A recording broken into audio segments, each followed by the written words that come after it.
ఈరోజు ఉదయం మారేడుమిల్లి అటవీ ప్రాంతంలో టైగర్ జోన్‌కి దగ్గరలో అయితే ఎన్‌కౌంటర్ జరిగింది. ఆ ఎన్‌కౌంటర్‌లో 6గురు మృతి చెందారు. అందులో మావోయిస్టు దళనాయకుడిగా వ్యవహరిస్తున్న హిడ్మా కూడా ఉన్నారు. అయితే దీనికి సంబంధించి వివరాలు తెలియజేసేందుకు డీజీ మహేష్ చంద్ర మనతో ఉన్నారు. మాట్లాడే ప్రయత్నం చేద్దాం. సార్ చెప్పండి అసలు ఎన్‌కౌంటర్ ఎలా జరిగింది? ఏ సమయంలో జరిగింది? ఈరోజు మార్నింగ్ అరౌండ్ 6:30, 6:40 ఆ టైంలో స్టార్ట్ అయింది. Almost half an hour firing నడిచింది.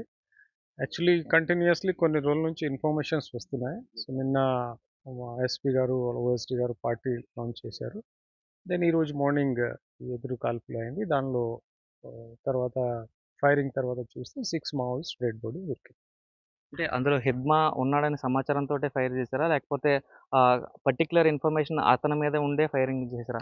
ఇన్ఫర్మేషన్ ఈజ్ ఏదో పెద్ద స్థాయి లీడర్స్ కూడా ఈ ఏరియాలో వచ్చారు. అండ్ ఆయన ఇక్కడే వచ్చి ఇక్కడ మూవ్‌మెంట్ స్టార్ట్ చేస్తున్నారు. సో, పర్టిక్యులర్‌లీ హిడ్మా ఉన్నారా అటువంటి లేదా. బట్ పెద్ద స్థాయి నాయకుడు ఉన్నారు. ఆయన కీలక నాయకుడు. ఆ ఇన్ఫర్మేషన్ ఉంది. దాని మీద ఆపరేషన్ లాంచ్ చేయడం జరిగింది. సో, హిడ్మా మీద ఆల్రెడీ ₹1,00,00,000 వరకు ఇప్పటికే ఇది కూడా ఉంది. అయితే దీనికి సంబంధించి ఎన్ని కేసులు ఉండొచ్చు సార్ అసలు ఆయన మీద? నంబర్ ఆఫ్ కేసెస్ అన్‌లిమిటెడ్ ఆయన మీద. బట్ మేజర్ గ్యాస్ట్రీ కేసెస్ అంటే అరౌండ్ 26, 28 కేసెస్ నాకు తెలిసే వరకు ఉన్నాయి. బట్ మేబీ మల్టిపుల్ కేసెస్ ఉండవచ్చు. ఎంటైర్ మూవ్‌మెంట్‌లో he has committed lot of atrocities. He has killed lot of security forces. He has killed lot of innocent people. So, number of cases are there. అంటే హిడ్మాకి సంబంధించిన family members కూడా ఎన్‌కౌంటర్‌కి గురయ్యారని చెప్తున్నారు. వాళ్ళెవరున్నారు? హిడ్మా వారి భార్య రాజే ఉన్నారు. ఆమె కూడా చనిపోయారు దానిలో. She is also zonal committee member that battalion.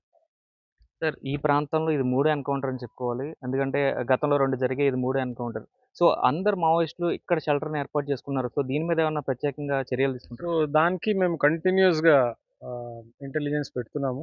Local police as well as మాకు స్పెషల్ వింగ్స్ ఉన్నాయి. కలిసి గట్టిగా చేస్తున్నాం. దానివల్ల వాళ్ళు ఎప్పుడు రావడానికి చూస్తే we are trying to neutralize them.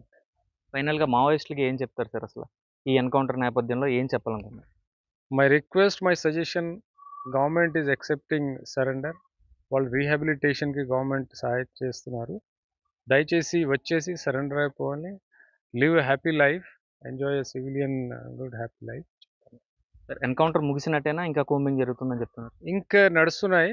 Morning కాల్పులు ఆగిన తర్వాత మామూలు మాట్లాడితే మళ్ళీ మాట్లాడితే కంటిన్యూయస్‌గా కొంతమంది పారిపోయారు డిఫరెంట్ డైరెక్షన్స్‌లో. So, we have send another parties and operations is going on. So, sir let's see. ఇప్పుడు బోర్డర్‌కి సంబంధించి ఇటు పక్కన ఛత్తీస్‌గఢ్ కావచ్చు, ఒక పక్కన మనకి చూసుకున్నట్లయితే ఈ ఛత్తీస్‌గఢ్ ఆంధ్ర బోర్డర్ కావచ్చు, ఒడిస్సాకి బోర్డర్ కావచ్చు. సో, ఈ బోర్డర్ ఏరియా ఉండడం వల్లే ఇదంతా ఇక్కడ ఎక్కువగా కార్యకలాపాలు జరుగుతున్నాయి అనుకోవచ్చా? బోర్డర్ ఏరియా కూడా ఉన్నాయి. తర్వాత అడవి ఏరియా కూడా ఉంది. ఫారెస్ట్ ఈజ్ థిక్ ఫారెస్ట్ ఉన్నాయి. సో, పాపులేషన్ తక్కువ ఉన్నాయి. సో, వాళ్ళకు షెల్టర్ జోన్ ఈజీగా అనుకోని ఇక్కడ రావడానికి చూస్తారు. సార్ అంటే మారేడుమిల్లి ఇప్పుడు ఎక్కువగా పర్యాటకులు ఎక్కువ వస్తున్నారు. సో, ఈ నేపథ్యంలో మావోయిస్టుల కలకలం అనేది, ఇలాంటి ఎన్‌కౌంటర్‌లనేది వీళ్ళకి కొంచెం భయాందోళనకు గురి చేస్తుంది కదా! వాళ్ళకేం చెప్తారు? పర్యటనకి ఆహ్, టూరిజంకి will give full security. That is why we are continuously operating in this area. ఎప్పుడు ఈ ఏరియాలో వాళ్ళు వస్తే we are keeping a watch and we are trying our best that Maoists do not disturb this area. Thank you. ఇది చూసుకున్నట్లయితే ఏదైతే మావోయిస్టుల ఎన్‌కౌంటర్‌కి సంబంధించి ఖచ్చితమైన ఇన్ఫర్మేషన్ ఉంది. 15 రోజుల నుంచి కూడా అబ్జర్వ్ చేసి క్లియర్‌గా అయితే ఫైర్ చేశామంటూ కూడా చెప్తున్న పరిస్థితి కనిపిస్తుంది. ఈ నేపథ్యంలో మావోయిస్టులు పోలీసులకి లొంగిపోవాలంటూ కూడా ప్రభుత్వం వారికి పునరావాసకంగా అయితే కల్పిస్తుందంటూ కూడా చెప్తున్న పరిస్థితులు కనిపిస్తున్నాయి. ఏదేమైనప్పటికీ కూడా ఇలాంటి మావోయిస్టు కార్యకలాపాలను ఎట్టి పరిస్థితుల్లో ఉపేక్షించం. వీరిపై ఉక్కుపాదం మోపుతాం. అదేవిధంగా మారేడుమిల్లి పర్యాటక ప్రాంతంగా అభివృద్ధి చెందుతుంది కాబట్టి వచ్చే పర్యాటకులకి పూర్తి స్థాయి సెక్యూరిటీ అందిస్తామంటూ కూడా డీజే మహేష్ చెప్తున్న పరిస్థితి కనిపిస్తుంది. పూర్తిగా చూసుకున్నట్లయితే ఈ ప్రాంతాన్నంతటి కూడా ఇప్పటికే పోలీసులు పూర్తిగా మోహరించారు. అయితే పోస్ట్ మార్టం మరికొద్ది సేపట్లోనే పోస్ట్ మార్టంకి సంబంధించి రంపచోడవరం ఏరియా హాస్పిటల్‌కైతే మృతదేహాలను తీసుకురానున్నట్లుగా ఆయన వెల్లడించారు. ఇది ఇక్కడ పరిస్థితి. కెమెరామెన్ రవితో శంకర్ బిగ్ టీవీ.